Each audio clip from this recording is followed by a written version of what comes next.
अगर आपके बाल ऐसे फ्रीजी डल एंड ड्राई लगते हैं और आपको जानना है कि मैंने ऐसे कर्ली वेवी हेयर कैसे ट्रांसफॉर्म किया है, तो आपको ये वीडियो ज़रूर देखना पड़ेगा। Hi, I am Sanjana from pretty girls और ये video curly hair basics part 1 का कंटिन्यूएशन है। अगर आपने वो वाला वीडियो नहीं देखा है तो प्लीज़ जाके डिस्क्रिप्शन में लिंक दे दिया गया है, वहाँ से चेकआउट कर लीजिए। पार्ट 2 में आज मैं बताऊंगी how to start curly and wavy hair routine. Curly and wavy hair straight hair से बहुत ही ज़्यादा अलग होता है क्योंकि वो बहुत ज़्यादा ड्राई होता है। तो नॉर्मली स्ट्रेट हेयर में जो भी रूटीन फॉलो करते हैं वो कर्ली एंड वेवी हेयर में फॉलो करने से नहीं चलता।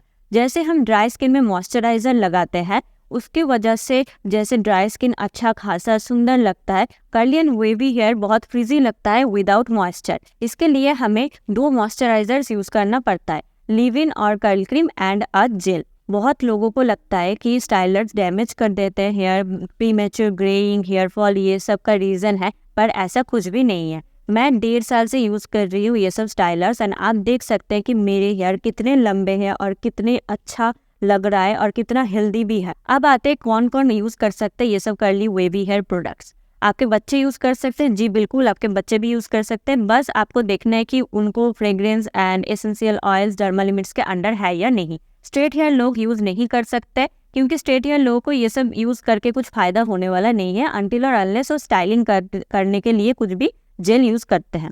और कर्ली एंड वेवी हेयर लोगों के लिए तो ये प्रोडक्ट्स है ही। अब आते हैं वॉश डे पे। एक कर्ली वेवी हेयर रूटीन में वॉश डे कैसा लगता है, उसके लिए पहला स्टेप है प्रीपू। प्रीपू का मतलब है शैम्पू के 30 मिनट्स पहले ऑयलिंग। ऑयलिंग करने के बाद आपको डिटेंगलिंग करना है। ऑयलिंग आपको कैसे करना है, ऑयलिंग के लिए आप 2 to 3 ड्रॉप्स ऑयल लेंगे और उसको अपने स्कैल्प पे अप्लाई करेंगे और हाथ में जो भी बचेगा वो आप अपने बालों के लेंथ पे अप्लाई करेंगे। अगर आपको लगता है आपके बाल बहुत ड्राई एंड कोर्स है तो आप बालों पे भी अप्लाई कर सकते हैं और भी ज़्यादा 4 से 5 ड्रॉप ऑयल लेके। मेरे बाल मीडियम कोर्स है तो मैं 4 to 5 ड्रॉप्स ऑयल अपने बालों के लेंथ पे भी अप्लाई करती हूँ, पर ओवर ऑयल नहीं करना है स्कैल्प पे भी और बालों पे भी। ओवरऑल इसलिए नहीं करना है क्योंकि उसको रिमूव करने के लिए आपको क्लैरिफाइंग शैम्पू और भी ज़्यादा यूज़ करना पड़ेगा जिससे बाल फिर से ड्राई हो सकते हैं। अब आते हैं कि ऑयलिंग सबके लिए ज़रूरी है या नहीं। नहीं, ऑयलिंग ऑप्शनल है, मैंडेटरी बिल्कुल भी नहीं है। आपको अगर सेवरिक डर्माटाइटिस या फिर फ्लेकी स्कैल्प या फिर आपको अगर ऑयलिंग करना पसंद नहीं है तो आप ये स्टेप्स स्किप कर सकते हैं। ऑयलिंग करने के बाद मैं 30 मिनट से रखने बोलती हूँ, उससे ज़्यादा मैं रखने नहीं बोलती क्योंकि वो क्लॉग्ड पोर्स का एक रीज़न हो सकता है। तो ऑयलिंग करने के बाद हमको करना है शैम्पू। ऑयलिंग करने से बालों में थोड़ा सा डर्ट या फिर हेवी ऑयल्स हो जाता है जिसको रिमूव करने के लिए क्लैरिफाइंग शैम्पू की ज़रूरत होती है। नॉर्मल शैम्पू या फिर मॉइस्चराइजिंग शैम्पू इसको रिमूव नहीं कर पाता। क्लैरिफाइंग शैम्पू में कुछ ऐसे इंग्रेडिएंट्स होते हैं जो क्लींजिंग इंग्रेडिएंट्स होते हैं जो अच्छे से बाल और स्कैल्प से डर्ट और हेवी ऑयल्स को रिमूव करने में हेल्प करता है। तो शैम्पू कैसे यूज़ करना है, शैम्पू के लिए भी आपको शैम्पू को पानी से डाइल्यूट करना है। उसके बाद आपको स्कैल्प में 2 मिनट तक अच्छे से मसाज करना है और आपको देखना है कि आपके बाल अगर डर्टी है, बहुत ही ऑयली है, तो आपको बालों पे भी थोड़ा सा क्लैरिफाइंग शैम्पू अप्लाई करना है। बहुत लोग बोलते हैं कि ये ड्राई कर दे सकता है हेयर को, तो हाँ ज़रूर ड्राई कर दे सकता है अगर आप ज़्यादा यूज़ करेंगे तो। पर अगर आपके बाल ऑयली एंड हेवी डर्टी लग रहा है तो आपको ज़रूर यूज़ करना है, नहीं तो बाल स्टिंगी लगेंगे, अच्छा नहीं लगेगा। मॉइस्चराइजिंग शैम्पू किस लिए यूज़ करते हैं, मॉइस्चराइजिंग शैम्पू में उतना अच्छा क्लिनजिंग प्रॉपर्टीज़ नहीं होता पर कंडीशनिंग एजेंट्स होते हैं जो नॉर्मल ऑयल्स को स्ट्राइप ऑफ नहीं करते, बालों को मॉइस्चराइज रखता है पर स्कैल्प में थोड़ा बहुत जो भी डर्ट है उसको रिमूव ज़रूर कर देते हैं। तो जिस दिन आप ऑयलिंग नहीं कर रही है और इन बिटवीन वॉश डेज आपका कुछ भी वॉश डे है तो आप मॉइस्चराइजिंग शैम्पू यूज़ कर सकती हैं। अब आते हैं को-वॉश पे। को-वॉश क्या चीज़ है, को-वॉश है combination of shampoo and conditioner. आपको अगर किसी भी एक प्रोडक्ट को यूज़ करना है शैम्पू और कंडीशनर में से और आपको क्विक वॉश डे चाहिए तो आपको यूज़ करना है को-वॉश। को-वॉश का एक ड्रॉबैक है कि ये बिल्डअप कॉज कर सकता है। को-वॉश कैसे अप्लाई करना है, को-वॉश अप्लाई करने के लिए आपको सबसे पहले को-वॉश लेके आपको उसी को स्कैल्प पे अप्लाई करना है, उसी को ही पूरे बालों पे लेंथ पे भी अप्लाई करना है और डिटेंगलिंग करना शुरू कर देना है और स्कैल्प पे भी 2 मिनट मसाज करके रिमूव कर देना है, पूरा का पूरा रिंस ऑफ कर देना है। मैं शैम्पू में सल्फेट पसंद करती हूँ इसीलिए क्योंकि सल्फेट एक क्लींजिंग प्रॉपर्टी है और वो अच्छे से क्लीन कर देता है। अब शैम्पू करने के बाद आपके जो भी क्यूटिकल्स है वो ओपन हो जाता है और उससे डर्ट निकल जाता है। अब उसको क्लोज करने के लिए हमको यूज़ करना पड़ेगा कंडीशनर। क्लोज क्यों करना है, नहीं तो उसमें भी फिर से डर्ट आ जाएगा और फिर से वो क्लॉग्ड हो जाएगा, इसीलिए हमें कंडीशनर यूज़ करना है। कंडीशनर यूज़ करने के लिए आप कंडीशनर लीजिए, हाथों में उसको इमल्सिफाई कीजिए, उसको हेयर लेंथ पे अप्लाई कीजिए, फिर आपको ऐसे ऐसे करके 4 पार्ट्स में आपको बालों को डिवाइड कर लेना है और उसको 2-2 करके ट्विस्ट कर लेना है और 5 से 7 मिनट तक छोड़ देना है। उसके बाद आपको नीचे से डिटेंगलिंग करना है।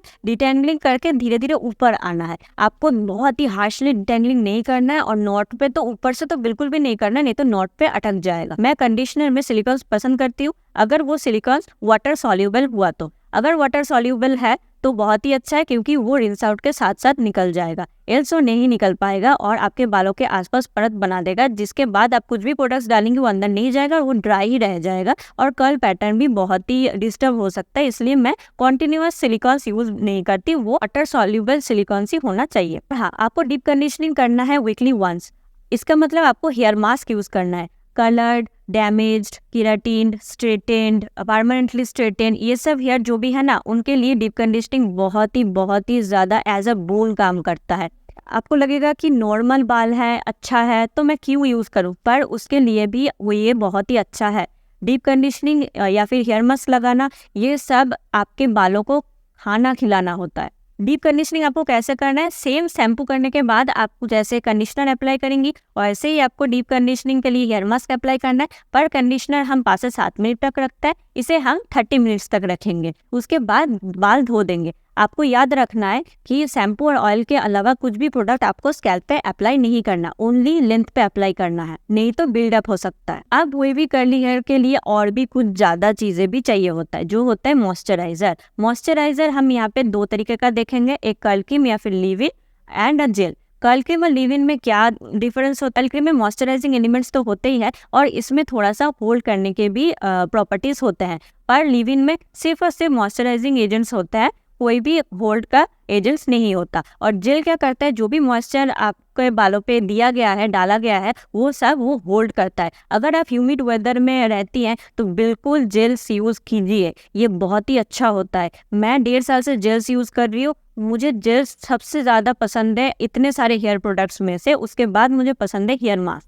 कैसे यूज करना है, आपको कर्ल क्रीम लेना है, उसको हाथ के बीचों में इमल्सिफाई करना है और आपको ऐसे ऐसे करके रेक करना है। रेक करके आपको अच्छे से प्रोडक्ट डिस्ट्रीब्यूट कर देना है। उसके बाद आपको प्लेइंग हैंड मेथड में ऐसे करके आपको अच्छे से स्मूथ आउट करना है। प्लेइंग हैंड मतलब हम जैसे नमस्ते करते हैं वैसे। आपको अगर लगता है कि वेट फ्रीज क्रिएट हो रहा है, मतलब बाल भीगे हैं पर आसपास थोड़ा सा फ्रीज लग रहा है, तो आपको थोड़ा सा और ज़्यादा वाटर देना है और फिर से आपको सेम ही टेक्निक फॉलो करना है। उसके बाद आपको अप्लाई करना है जेल, सेम ही रेक करके फिर स्मूथ करना है और उसके बाद थोड़ा सा वाटर लगा के, वाटर अप्लाई करने के बाद आपको करना है scrunch. Scrunching is the most important part in this routine. Crunch करके आप जो भी आपके कर्ल पैटर्न खो गया है, वेस्ट पैटर्न खो गया है, उसको आपको ट्रेन करना है कि आप कर्ल या वेवी है, आपको फिर से वेवी कर्ली बनना है। ऐसे धीरे धीरे अच्छे से करना है स्क्रंच, आपको बहुत ही हार्शली नहीं करना है, उससे फ्रीज क्रिएट हो जाएगा। जेल और क्रीम लगाने का एक स्टाइलिंग रूटीन का जो भी टेक्निक्स है, मैं एक वीडियो बनाऊंगी, उसमें बहुत सारे टेक्निक्स मैं मेंशन कर दूंगी। स्टाइलिंग प्रोसेस के लिए आप 2 स्टाइलिंग प्रोसेस फॉलो कर सकते हैं, एक नॉर्मल स्टाइलिंग, एक upside down styling. Normal styling जैसे मैंने ऐसे बाल रखा है ऐसे करके भी आप कर सकती हैं, और अपसाइड डाउन स्टाइलिंग होता है कि बालों को पूरा उल्टा करके सेम प्रोसेस अप्लाई करना। मैं वही करती हूँ फॉलो, ताकि बहुत अच्छा खासा वॉल्यूम और डेफिनेशन अच्छा आए। अगर आपके बैक में प्रॉब्लम है तो आप नॉर्मल स्टाइलिंग भी कर सकती हैं। आपको अच्छे से स्क्रंच करना है, बहुत बार स्क्रंच करने के बाद आपको प्लॉप करना है। माइक्रो प्लॉपिंग क्या है? माइक्रो प्लॉपिंग के लिए आपको एक कॉटन टी शर्ट लेना है या फिर आप माइक्रोफाइबर टॉवल भी यूज कर सकते हैं। उसको आपको अपने बालों को धीरे से अपसाइड डाउन करके रखना है, उसके बाद आपको रैप करना है और 7 मिनट तक आपको प्लॉप करना है। इसके ज्यादा नहीं करना, इससे ज्यादा करेंगी तो वो प्रोडक्ट, वो कॉटन टी शर्ट सूख लेगा। इसके बाद आपको करना है एयर ड्राई या फिर डिफ्यूजिंग। आप डिफ्यूजर यूज कर सकती हैं, डायरेक्ट हेयर ड्रायर मत यूज कीजिएगा, वो बालों को डैमेज कर सकता है। आप डिफ्यूजर खरीद लीजिए तो फ्रीज भी कम होगा और 30 से 40 मिनट तक मेरे जैसे हेयर डेंसिटी जिनका है उनका सूख जाएगा। और एयर ड्राई करेंगी तो आपको 4 से 5 घंटा लग जाएगा। आप अगर सिर्फ जेल यूज कर रही है या फिर स्टाइलिंग फोम यूज कर रही है या फिर लाइटवेट प्रोडक्ट्स यूज कर रही है तो बहुत जल्दी सूख सकता है। ये डिपेंड करता है आपका पोरोसिटी के ऊपर। अगर आपके बाल लो पोरोसिटी है तो शायद आपके बाल बहुत बाद में सूखे, बहुत टाइम ले सूखने में, और अगर हाई पोरोसिटी है तो बहुत जल्दी भी सूख जा सकता है।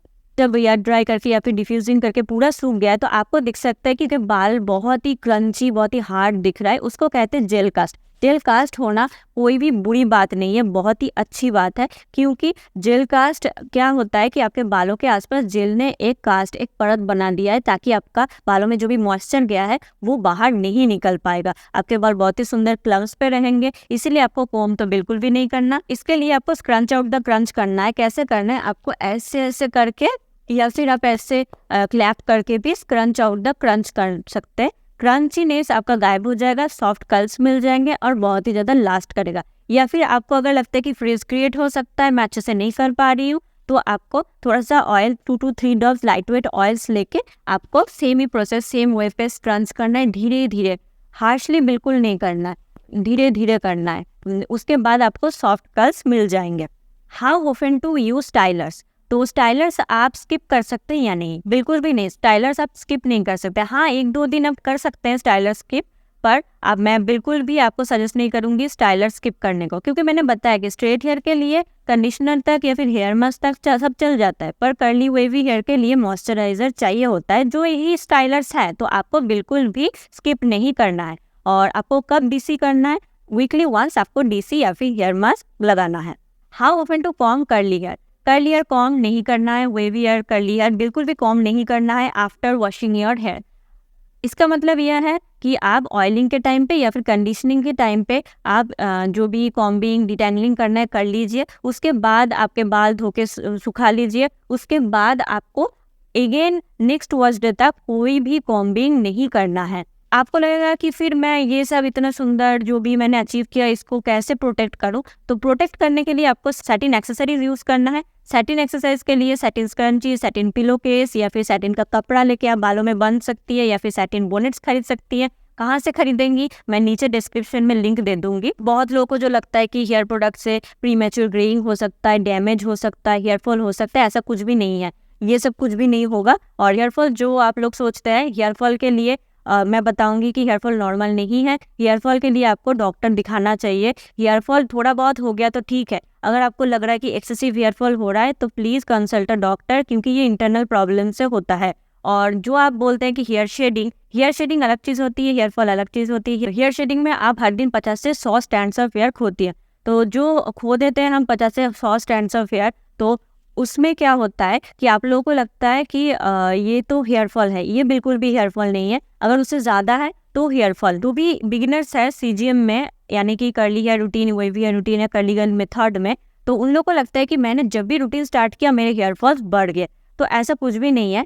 आप एक दिन में 50 से 100 स्टैंड्स ऑफ हेयर खो देती हैं। अगर आप एक दिन, जैसे आज मैंने वॉश किया हेयर, तो उसके 3-4 दिन बाद मैं फिर से बाल धो रही हूँ, तो उस बीच में भी तो हेयर शेड हो ही रहा है ना। तो एक दिन में अगर 50 से 100 स्टैंड्स ऑफ हेयर है, तो 2-3 दिन बाद जब आप धोएंगी फिर से या डिटेंगलिंग करेंगी, तब आपको 200-300 स्टैंड्स ऑफ हेयर मिलेंगे, जो बिल्कुल ही नॉर्मल है। अब बहुत लोग बोलते हैं कि ठीक है हम स्टार्ट करेंगे, पर कितने दिन में रिजल्ट आ जाएगा? बहुत लोगों को लगता है कि फर्स्ट 2-3 वॉश में रिजल्ट आएगा। ऐसा कुछ नहीं है। आप इतने सालों से अपने बालों को इतना निगलेक्ट करके आई हैं, स्ट्रेट हेयर जैसे ट्रीट करके आई हैं, तो उनको भी तो, वो भी तो डिजर्विंग है कि वो 1 साल 7-8 महीना एटलीस्ट दे कि आपका पूरा का पूरा बाल पूरा लाइफ टाइम के लिए ट्रांसफॉर्म हो जाए। आपको 7-8 महीने तक कंसिस्टेंटली पेशेंस रख के यूज़ करना है। और अगर आपको इस वीडियो में मैंने जितने भी स्टेप्स बताए हैं उस स्टेप्स का वीडियो ट्यूटोरियल चाहिए, तो वो ऑलरेडी मेरे यूट्यूब चैनल पे है। मैं डिस्क्रिप्शन में लिंक दे दूंगी, आप जाके चेकआउट कर लीजिएगा। और अगर आपको affordable curly wavy hair products का भी एक वीडियो चाहिए तो ज़रूर कमेंट करके बताइए, मैं वो वीडियो भी जल्दी लाऊंगी। अगर आपको इस वीडियो के आने के बाद भी बहुत सारे क्वेश्चंस अनरिजॉल्व लगे तो बिल्कुल आप आके कमेंट कीजिए, मैं ज़रूर रिप्लाई दूंगी। इंस्टाग्राम पे भी कमेंट कर सकते हैं, रील्स पे जाके मैं ज़रूर रिप्लाई दूंगी। और आपको अगर कोई दूसरे टॉपिक पे भी ये वीडियोस चाहिए तो आप ज़रूर कमेंट कीजिए, मैं सब कुछ टॉपिक पे आपके लिए कंटेंट ज़रूर लाऊंगी। Thanks for watching.